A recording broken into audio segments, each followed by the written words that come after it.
As you might expect, the real Ghostbusters expanded upon the lore and the world created in the first film, and one of their inventive additions was the introduction of Ecto-2. Much like Ecto-1, this vehicle was there to aid the Ghostbusters in finding and capturing ghosts, except this time, of course, it is a helicopter. And as ever, Kenner were right on hand to be able to produce an in-scale toy vehicle to go along with your action figures.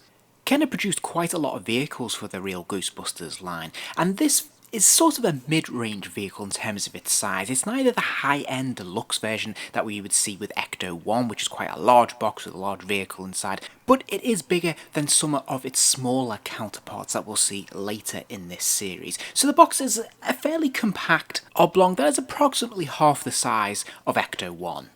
Now, on the packaging itself, we have this fantastic image, which is consistent with the approach in the 80s to illustrate all your packaging. And I'm a huge fan of this approach. I love illustrated artwork. I think it's really evocative and really fun. And even though the background to this box is fairly dull, it's just purple background, I think the image itself really pops and really stands out and looks so much fun.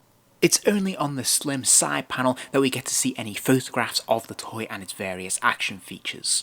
The vehicle comes in about 2 or 3 separate parts. The wheels and propeller blades and bomb all have to be added separately, but when it's fully assembled, it's quite a small, compact little vehicle. And I do like that despite the fact that the vehicle is mostly a dull grey, they have added a splash of colour here and there that really brightens it up, and this is helped tremendously by the transfers, the stickers that you can add on. As we can see, there is the ghost symbol there, we can see some of the engine work as well, which I think is quite a nice touch. So this looks a lot more colourful than perhaps it did in the animated series.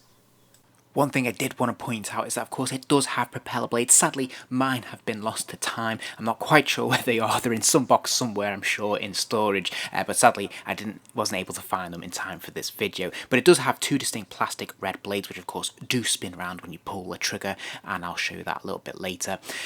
You'll also notice there is this big bright red hook, which we'll come back to a little bit later because that is one of the action features. But when it's at rest like this, when it's been fully reeled in, it looks nice and snug against the back wheel there.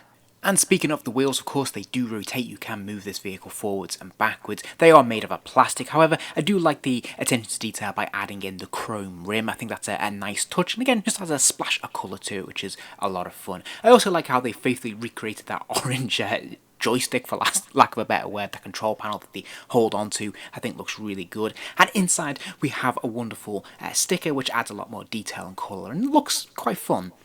Now, when you want to put your figure inside, you can fold down the 2 side panels, which is what we see in the cartoon, so this is pretty faithful. When it's in flight mode, it does have both wings down, which looks pretty cool. Obviously expands the width of the vehicle, which looks pretty cool. And then, of course, we can slide our figure into the cockpit there, nice and snugly, and it is to scale, and this looks pretty good, I have to say. This looks pretty nice, and if you want, you can fold those side panels back up so he's sitting inside, so it's more of a contained compartment, and it looks pretty cool. And as I said, it does roll nice and easily forwards and backwards and side to side with no difficulty whatsoever. Pressing the orange trigger makes the blades rotate, but it also affects the hook. As you can see, you can unreel this, attach it to one of your ghosts or one of your figures if you so wish, and then you can press this trigger to retract the hook and pull the figure up. The second and final feature of this vehicle is the bomb that it comes with, and this just hooks in to the base of the copter and you just push it out to release it. The bomb itself is one piece, it's unpainted, and funnily enough, various types of bombs would feature on many of the Ghostbuster vehicles, but I can't actually ever remember them using them in the animated series, but I might be wrong.